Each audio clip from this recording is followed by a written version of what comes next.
Assalamualaikum warahmatullahi wabarakatuh. Selamat pagi dan salam sejahtera buat anak ibu kelas 5A, 5B, 5C, dan 5D. Pada pertemuan kali ini kita belajar tentang cita-cita menjadi anak soleh. Pembelajaran kali ini pada cita-cita menjadi anak soleh, kita akan membahas tentang hormat dan patuh kepada kedua orang tua. Anak ibu semua, orang tua mempunyai kedudukan tertinggi di dunia ini. Orang tua mempunyai kedudukan tertinggi dalam hukum Islam. Setiap anak memiliki kewajiban kepada kedua orang tuanya, baik di saat mereka masih hidup hingga mereka meninggal dunia. Kita ketahui bersama bahwa jasa orang tua, jasa ayah dan ibu kita tidak bisa kita membayarnya, tidak bisa kita menggantikannya dengan apapun. Begitu juga dengan kedua orang tua kita. Keduanya tidak akan pernah mengharapkan balasan dan imbalan dari setiap yang dia lakukan kepada anak-anaknya. Rasulullah pernah berpesan dalam sabdanya, An Abi Hurairah radhiyallahu anha, Qala Rasulullah sallallahu alaihi wasallam, qala idza mata ibnu adama in qata'a amaluhu illa min salasi, shadaqatin jariyah aw ilmi yuntafa'u bihi aw walada sholihi yad'ulah. Rawahu Muslim. Artinya adalah dari Abi Hurairah radhiyallahu anha berkata, Rasulullah SAW bersabda, apabila anak Adam atau manusia telah meninggal dunia, terputuslah semua amalnya kecuali hanya 3 perkara. Yang pertama yaitu sedekah jariyah. Kemudian yang kedua ilmu yang bermanfaat, dan yang terakhir adalah doa kedua anaknya, doa anak yang soleh. Anak ibu semua, perbuatan anak yang berbakti kepada kedua orang tua yang disebut dengan birrul walidain. Sedangkan anak yang durhaka kepada orang tua disebut dengan uququl walidain. Nah, bagaimana mencerminkan sikap rasa sayang, hormat, patuh kepada orang tua? Itu bisa kita gambarkan dalam kehidupan sehari-hari. Anak ibu, pada kesempatan ini mari kita bersama-sama mengingatkan diri kita kembali bahwa hormat, sayang, patuh kepada kedua orang tua adalah segalanya. Apa yang harus kita lakukan? Yang pertama, mendengarkan nasihat, mendengarkan perkataan. Ketika mendengarkan nasihat kepada kedua orang tua kita, ketika kita mendengarkan nasihat dari kedua orang tua kita, apa yang harus kita lakukan? Kita dengarkan dengan rasa hormat, dengan rasa rendah hati. Yang kedua, tidak mengucapkan perkataan Ini yang paling sering dilakukan oleh anak-anak kita tanpa kita sadari. Perkataan bentuk itu disandarkan kepada banyak hal. Misalnya ketika anak ibu diperintahkan untuk membeli sesuatu ke warung, ibu kita minta tolong. Misalnya ibu kita meminta tolong kepada anak kita untuk membeli garam. Ketika ibu kita sedang masak di dapur. Saat sedang memasak di dapur, garamnya habis. Sayang, Intan mama, tolong belikan garam di warung sebelah rumah. Lalu jawaban anak kita apa? Tunggu dulu ma. Kata itu disandarkan kepada kata Jadi kata itu bukan hanya harus langsung berkata mama ini, bukan. Ibu ini, bukan. Tapi banyak persamaan, perbandingan disandarkan kata tadi pada kehidupan sehari-hari kita semua.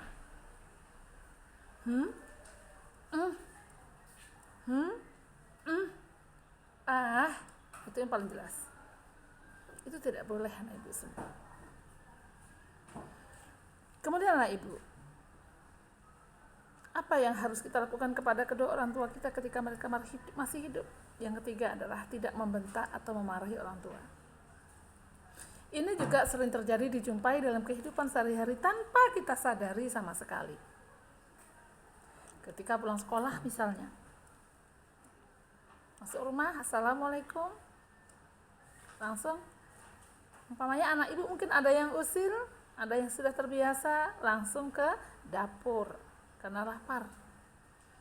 Dilihat masakan namanya enak. Lalu kata ibunya, ganti baju dulu sebelum ke dapur. Ganti baju dulu, cuci tangan yang bersih.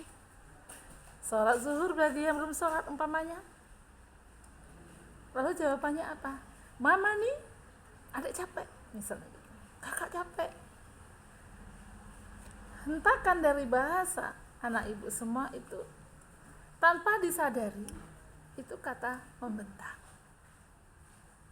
Tunggulah, itu yang sering dijawab oleh anak-anak ibu ketika kedua orang tua, mama atau papanya memberikan satu perintah. Jadi kata membentak tadi bukan seperti harus seperti bahasa maling kundang dalam legenda dia membentak ibunya, tidak. Banyak bahasa membentak di saat ini, membentak kepada kedua orang tuanya, baik ibu maupun ayahnya, dengan bahasa yang berbeda. Tapi itu bentakan. Itu dilarang. Jelas dilarang dalam hukum Islam. Lalu yang keempat, berpamitan atau minta izin ketika kita pergi dari rumah. Misalnya mau pergi bermain, mau ke rumah teman, walaupun hanya di sebelah rumah kita. Biasakan untuk pamit, minta izin. Kenapa? Supaya nanti ketika kita sedang bermain, kita terlena, waktunya pulang, belum pulang. Jadi kedua orang tua kita, ibu kita, ayah kita tahu di mana kita berada. Kalau ada sesuatu yang terjadi, juga orang tua kita tahu. Jadi ketika anak ibu mau kemanapun, keluar daripada rumah, hendaklah kita pamit atau minta izin. Selanjutnya yang kelima, membantu pekerjaan orang tua di rumah. Membantu pekerjaan orang tua maksudnya di sini bukan yang berat-berat anak ibu. Yang ringan saja. Ketika anak ibu bangun pagi, bangun tidur pagi, bangun tidur. Begitu bangun, berdoa, lalu bersihkan tempat tidur. Jangan dibiarkan berserakan. Jangan dibiarkan ibu kita yang membereskan itu semua. Biasakanlah kita. Itu sudah bagian dari membantu. Bagi anak ibu yang perempuan mungkin bisa mencuci piring, menjaga adik ketika ibu kita sedang banyak pekerjaan, atau membantu ibu menjemur pakaian. Bagi kelas 5 sudah bisa.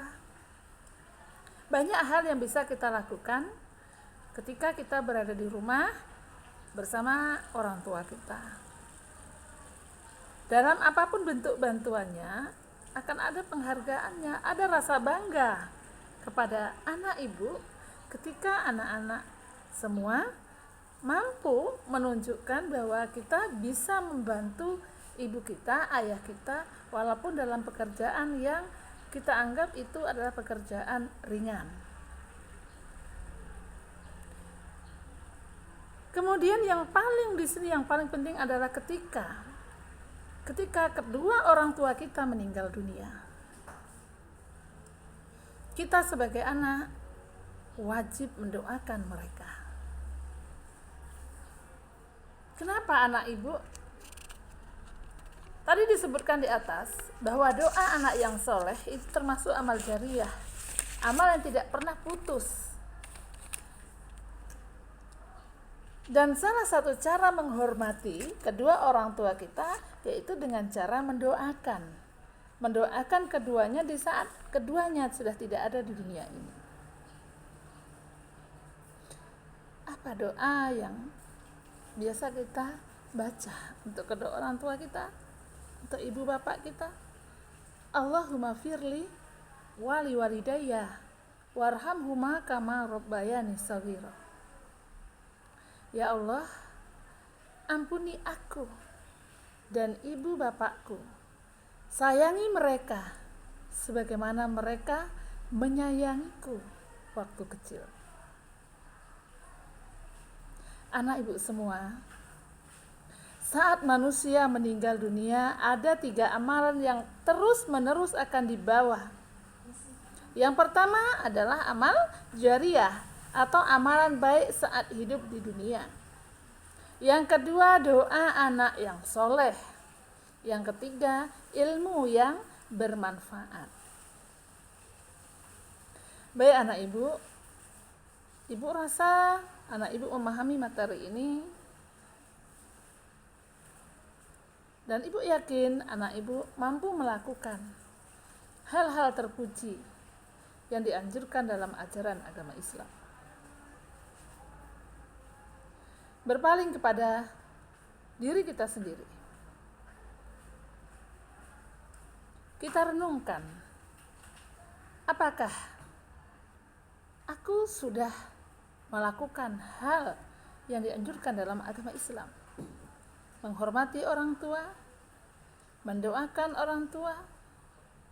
Pernahkah aku meminta izin ketika aku pergi meninggalkan rumah untuk bermain? Jika belum pernah, mulai saat ini lakukan hal-hal yang terpuji tersebut. Ibu yakin anak ibu adalah putra-putri yang soleh dan soleha. Demikian untuk materi ini. Bagi anak ibu, selamat belajar di rumah.